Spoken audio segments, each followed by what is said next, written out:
سوال: وہ کون سا مسلمان ہے جسے مرنے کے بعد دفنایا نہیں جاتا؟ جواب: سمندر میں مرنے والا مسلمان ایسا ہے جسے دفنایا نہیں جاتا۔ اگلا سوال: وہ کون سا لفظ ہے جس کے پڑھنے سے ہر گناہ معاف ہو جاتا ہے؟ جواب: لا الہ الا اللہ پڑھنے سے ہر گناہ معاف ہو جاتا ہے۔ اگلا سوال: وہ کون سے نبی تھے جن کی شادی جنت کی حور سے کی گئی تھی؟ جواب: حضرت شیث علیہ السلام کی شادی جنت کی حور سے کی گئی تھی۔ اگلا سوال: انسانی جسم کے کس حصے میں 75% پانی ہوتا ہے؟ جواب: دماغ میں 75% پانی ہوتا ہے۔ اگلا سوال: فرعون کے ڈھانچے پر ہر سال کون سے جانور چھوڑے جاتے ہیں؟ جواب: فرعون کے ڈھانچے پر ہر سال چوہے کو چھوڑا جاتا ہے۔ اگلا سوال: حضرت بلال حبشی کو کون سے صحابی نے خرید کر غلامی سے آزاد کیا؟ جواب: حضرت ابو بکر صدیق رضی اللہ تعالی عنہ نے آزاد کیا۔ اگلا سوال: کیا آپ کو معلوم ہے کہ جنات کہاں پر نماز پڑھتے ہیں؟ جواب: جنات گھاس پر نماز پڑھتے ہیں۔ اگلا سوال: کون سے صحابی کا بینک اکاؤنٹ آج بھی موجود ہے؟ جواب: حضرت عثمان غنی رضی اللہ تعالی عنہ کا بینک اکاؤنٹ آج بھی موجود ہے۔ اگلا سوال: دنیا میں سب سے تیز اگنے والی فصل کون سی ہے؟ جواب: دنیا میں سب سے تیز اگنے والی فصل گندم کی ہے۔ اگلا سوال: وہ کون سا پرندہ ہے جو چاند کی محبت میں روتا ہے؟ جواب: وہ پرندہ چکور ہے۔ اگلا سوال: حضرت آدم علیہ السلام کا قد مبارک کتنا لمبا تھا؟ جواب: حضرت آدم علیہ السلام کا قد مبارک 60 گز تھا۔ اگلا سوال: کیا آپ جانتے ہیں کہ جنت کی زمین کس چیز سے بنی ہوئی ہے؟ جواب: جنت کی زمین زعفران سے بنی ہوئی ہے۔ اگلا سوال: اللہ پاک کے وہ کون سے نبی ہیں جنہوں نے شیرنی کا دودھ پیا تھا؟ جواب: حضرت دانیال علیہ السلام نے شیرنی کا دودھ پیا تھا۔ اگلا سوال: وہ کون سی نماز ہے جس کی آخری صف میں نماز ادا کرنا افضل ہے؟ جواب: نماز جنازہ آخری صف میں ادا کرنا افضل ہے۔ اگلا سوال: حضرت آدم علیہ السلام کو کس نے غسل دیا تھا؟ جواب: حضرت جبرائیل علیہ السلام نے۔ اگلا سوال: وہ کون سا ملک ہے جہاں سب سے زیادہ انبیاء کرام تشریف لائے تھے؟ جواب: مصر میں سب سے زیادہ انبیاء کرام تشریف لائے تھے۔ اگلا سوال: تورات کی ایک تختی کتنے سال میں پڑھی جاتی تھی؟ جواب: تورات کی ایک تختی 1 سال میں پڑھی جاتی تھی۔ اگلا سوال: حضرت نوح علیہ السلام طوفان کے بعد کتنے سال تک زندہ رہے؟ جواب: حضرت نوح علیہ السلام طوفان کے بعد 60 سال تک زندہ رہے۔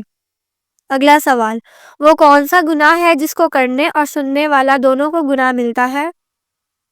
جواب: غیبت ایسا گناہ ہے جس کو کرنے اور سننے والا دونوں کو گناہ ملتا ہے۔ اگلا سوال: کون سی چیز انسان کو بری موت سے بچاتی ہے؟ جواب: صدقہ دینا انسان کو بری موت سے بچاتا ہے۔ اگلا سوال: بیٹھ کر غسل کرنا کیسا ہے؟ جواب: بیٹھ کر غسل کرنا مستحب ہے۔ اگلا سوال: اسلام کا ایک جامع رکن کون سا ہے؟ جواب: حج اسلام کا ایک جامع رکن ہے۔ اگلا سوال: روزے کی حالت میں مسواک کرنا کیسا ہے؟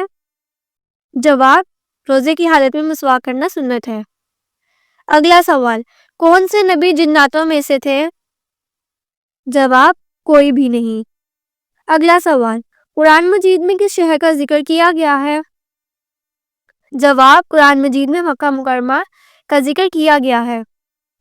اگلا سوال: شیطان کتنے سالوں تک فرشتوں کے ساتھ رہا؟ جواب: شیطان 80,000 سال تک فرشتوں کے ساتھ رہا۔ اگلا سوال: کون سا بادشاہ مسجد میں امامت کرتا تھا؟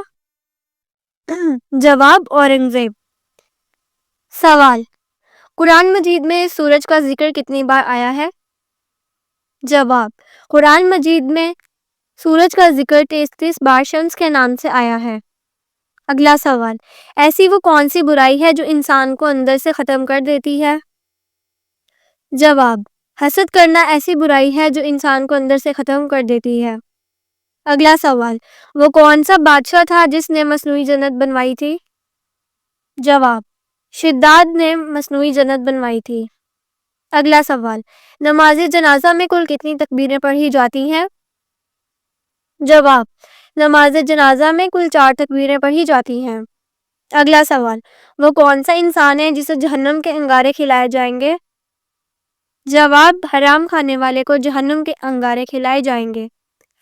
اگلا سوال، قرآن مجید نے کھانے کی سب سے اعلیٰ چیز کس کو کہا ہے؟ جواب، قرآن مجید میں کھانے کی سب سے اعلیٰ چیز شہد کو کہا گیا ہے۔ اگلا سوال، حضور صلی اللہ علیہ وآلہ وسلم نے اس دنیا میں آخری عمل کون سا کیا تھا؟ جواب، حضور صلی اللہ علیہ وآلہ وسلم نے اس دنیا میں آخری عمل مسواک کا کیا تھا۔ اگلا سوال، حضرت ابراہیم علیہ السلام نے کس جانور کی قربانی کی تھی؟ جواب، حضرت ابراہیم علیہ السلام نے دمبے کی قربانی کی تھی۔ اگلا سوال، قرآن کریم کی دوسری وحی کس سورت کی آیات ہیں؟ جواب، قرآن کریم کی دوسری وحی سورہ مدثر کی آیات ہیں۔ اگلا سوال، بتائیے قرآن مجید کی حفاظت کن 2 طریقوں سے کی گئی ہے؟ جواب، حفظ قرآن اور کتابت سے قرآن مجید کی حفاظت کی گئی ہے۔ اگلا سوال، موت کے فوراً بعد قبر میں جو حساب ہوتا ہے اسے کیا کہتے ہیں؟ جواب، موت کے بعد قبر میں جو حساب ہوتا ہے اسے قیامت صغریٰ کہتے ہیں۔ اگلا سوال، کس مذہب میں تمام فرشتوں پر ایمان بنیادی حیثیت رکھتا ہے؟ جواب، اسلام میں فرشتوں پر ایمان بنیادی حیثیت رکھتا ہے۔ اگلا سوال، کس نبی کی قوم کو نافرمانی پر سیلاب کے ذریعے تباہ کر دیا گیا تھا؟ جواب، حضرت نوح علیہ السلام کی قوم کو نافرمانی پر سیلاب کے ذریعے تباہ کر دیا گیا۔ اگلا سوال، کس مذہب کے پیروکار اللہ تعالیٰ کی ذات کو تسلیم نہیں کرتے؟ جواب، بدھ مت مذہب کے پیروکار اللہ تعالیٰ کی ذات کو تسلیم نہیں کرتے۔ اگلا سوال، کیا خواتین وضو کرنے کے بعد میک اپ کر کے نماز پڑھ سکتی ہیں؟ جواب، جی ہاں، خواتین وضو کرنے کے بعد میک اپ کر کے نماز پڑھ سکتی ہیں۔ اگلا سوال، نماز کے دوران سانپ یا بچھو دیکھے تو کیا نماز توڑ سکتے ہیں؟ جواب، جی ہاں، توڑ سکتے ہیں۔ اگلا سوال، کون سی سورت پڑھنے والے کے گھر شیطان داخل نہیں ہوتا؟ جواب، سورۃ البقرہ ایسی سورت ہے جس کو پڑھنے والے کے گھر میں شیطان داخل نہیں ہوتا۔ اگلا سوال، کس خلیفہ کے زمانے میں قرآن مجید کو 30 پاروں میں تقسیم کیا گیا؟ جواب، حضرت عثمان غنی رضی اللہ تعالی عنہ کے زمانے میں قرآن مجید کو 30 پاروں میں تقسیم کیا گیا۔ اگلا سوال، کس وقت جھوٹ بولنے کا گناہ نہیں ہوتا اور ثواب ملتا ہے؟ جواب، بیوی کو مناتے وقت، طلاق سے بچنے کے لیے اور 2 لوگوں میں صلح کروانے کے لیے جھوٹ بولا جائے تو اس کا گناہ نہیں بلکہ ثواب ملتا ہے۔ اگلا سوال، اسلام کی خاطر کل کتنی جنگیں لڑی گئی؟ جواب، اسلام کی خاطر کل 27 جنگیں لڑی گئی۔ اگلا سوال، کس انسان کے ساتھ ہر وقت 20 فرشتے ہوتے ہیں؟ جواب، ہر انسان کے ساتھ 20 فرشتے ہوتے ہیں۔ اگلا سوال، کون سا گناہ کرنے سے انسان کے جسم کا رنگ کالا ہو جاتا ہے؟ جواب، قتل کرنے سے انسان کے جسم کا رنگ کالا ہو جاتا ہے۔ اگلا سوال، کس گناہ کی سزا دنیا اور آخرت دونوں جگہ ملتی ہے؟ جواب، شرک ایک ایسا گناہ ہے جس کی سزا دنیا اور آخرت دونوں میں ملتی ہے۔ اگلا سوال، انسان کو زیادہ پسینہ آنا کس بیماری کی علامت ہے؟ جواب، اگرچہ پسینہ آنا ایک قدرتی عمل ہے جو جسم کو ٹھنڈا رکھنے میں مدد دیتا ہے، اور کیوں کچھ افراد کو بہت زیادہ پسینہ آتا ہے، اس کی وجہ مختلف طبی تحقیق کی رپورٹ کے مطابق کچھ یوں ہے کہ محققین نے اس کی 4 وجوہات بیان کی ہیں۔ سب سے پہلی وجہ تو یہ ہے کہ خواتین کے مقابلے میں مردوں کو زیادہ پسینہ آتا ہے۔ اس طرح اگر آپ ورزش کرنے سے دور بھاگتے ہیں تو یہ بھی زیادہ پسینہ آنے کی وجہ بنتی ہے، یعنی جسمانی سرگرمیوں میں مصروف رہنے والے افراد کو پسینہ کم آتا ہے۔ تاہم کئی بار یہ مختلف امراض کی علامت بھی ہو سکتی ہے جو درج ذیل ہیں۔ اگر اچانک بہت زیادہ پسینہ خارج ہونے لگے تو یہ ہارٹ اٹیک کی پہلی علامت یا کسی قسم کی دل کی بیماری کا عندیہ ہو سکتا ہے۔ اگر آپ کو ہارٹ اٹیک کا شبہ ہو تو جتنا جلدی ہو سکے طبی امداد کی رجوع کریں۔ ویسے تو بہت زیادہ پسینہ آنے کا مختلف وجوہات کا نتیجہ ہو سکتا ہے، مگر کئی بار یہ بلڈ شوگر لیول بہت زیادہ کم ہونے کی وجہ سے بھی ہوتا ہے۔